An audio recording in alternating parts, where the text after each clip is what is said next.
師，佢個徒孫咧就係呢個楊澄甫啦。咁而呢位董英傑師傅咧就係楊澄甫嘅徒弟嚟喎。咁而吳家太極咧就以吳傳佑師傅為宗師嘅，佢個仔咧就係吳鑑全。咁一陣間擂台比武嗰位吳公義咧就係吳鑑全師傅嘅公子嚟啦。助興嘅節目咧全部表演完畢啦，咁一場緊張刺激嘅拳賽立刻會開始啦。而家太極派嘅吳公義師傅登場啦，跟住就係白鶴派嘅陳克夫師傅亦都相繼登場。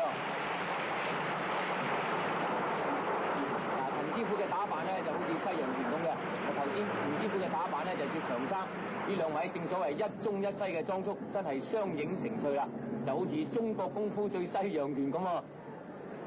咦，吳師傅一上嚟就除衫比武啦。咁何賢先生話唔使急，你坐埋一陣休息一陣先。咁啊，關於呢次嘅比賽啊，吳師傅同陳師傅咧，其實毫無私人嘅恩怨存在嘅。咁佢哋呢次嘅比武係為咗香港石硤尾大火災民籌募善款嘅啫。咁但係高手過招，拳腳無情，所以咧就要簽埋咗生死狀，任何一方面啊不幸傷亡都冇得追究嘅噃。咦，吳師傅話呢度搽眼啊！咁所以大會咧立刻咧將咧圍住呢個繩嘅白布咧除咗落嚟嘅。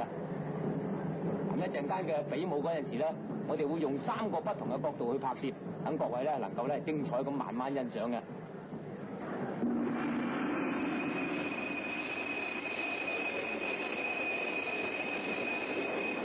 比賽正式開始啦！咁而家咧係第一個回合，我哋先用第一個角度咧係影俾大家睇睇先。陳師傅同吳師傅咧兩位嚴陣以待，探探對方虛實先。哇！一開始吳師傅先下手為強，用太極嘅穿雲手咧打出第一拳，好似打中陳師傅咁啊！哇！呢拳就犀利啦！陳師傅咧將吳師傅打出成圈之外，好彩佢翻身翻得快。咁啊，拳證咧叫大家咧係停一停先，雙方咧企定陣腳，再次嚟過。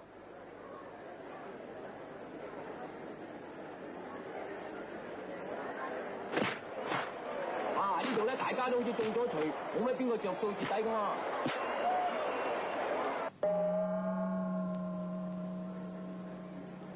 嗱，呢個係第二個角度啦，而家可以更加清楚咁睇到，睇下吳師傅點打中陳師傅嗰拳，而陳師傅咧係點樣啊將吳師傅咧啱啱咧一拳咧打到出成邊嗰拳啦。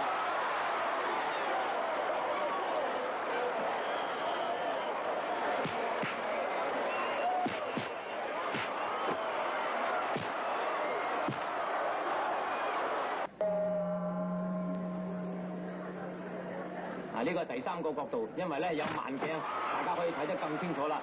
一開始啫，即刻係呢個咧白鶴嘅穿拳咧係猛烈向對方進攻，咁而呢個太極嘅撇身圖咧亦都咧係極力瓦解對方嘅中路猛烈攻勢啊！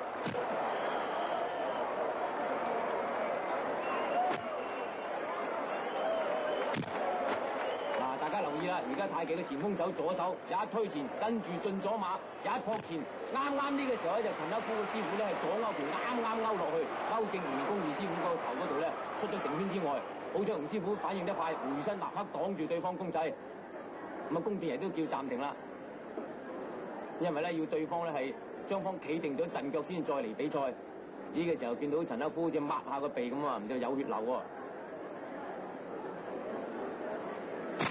立刻展開咧，雙方猛烈咧係對打。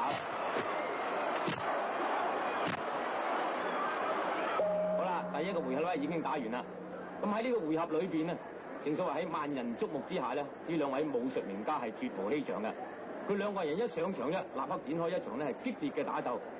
呢兩位師傅嘅慈善精神同埋佢哋將中國武術當大嘅實際行動啊，的確係值得武術界學習嘅。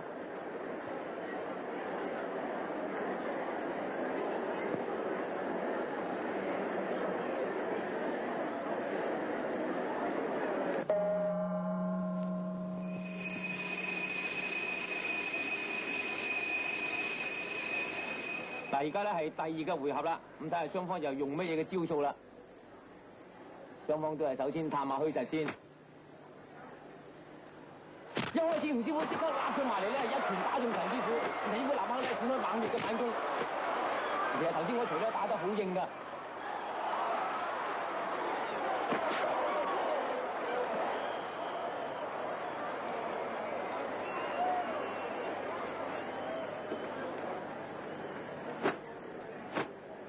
嗱，而家吳師傅咧猛劈嘅，咁就係咧希望劈落去陳師傅嘅手嗰度，劈中咗咧，等佢嘅手咧係受痛，出拳嘅時候咧冇咁大力㗎。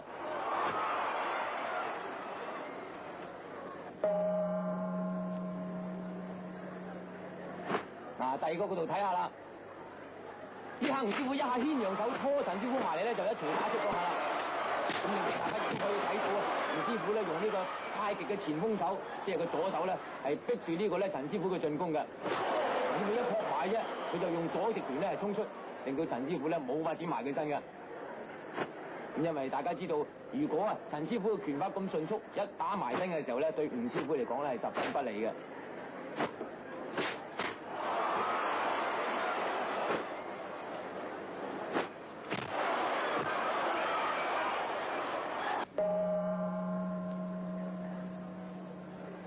好啦，嗱呢個係第三個角度，亦都係第二個回合嘅。咁大家更清楚睇到啦，吳師傅咧可能年紀較大啦，佢要節省自己嘅體力，咁所以咧用以逸待勞嘅戰術，企不動就我不動。我哋睇下佢好少喐動自己嘅步伐嘅，只係虎視眈眈 hold 住陳師傅嘅一舉一動，一有機會咧就進攻。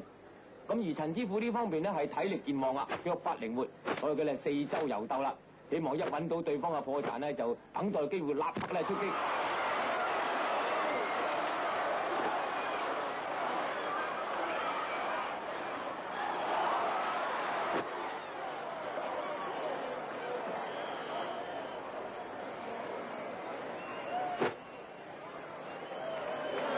咦，陳師傅起腳喎，吳師傅又起腳啊！冇錯啦，雙方都起腳，咁啊可能啊會違反大會嘅規則嘅喎，唔知裁判團點判啦？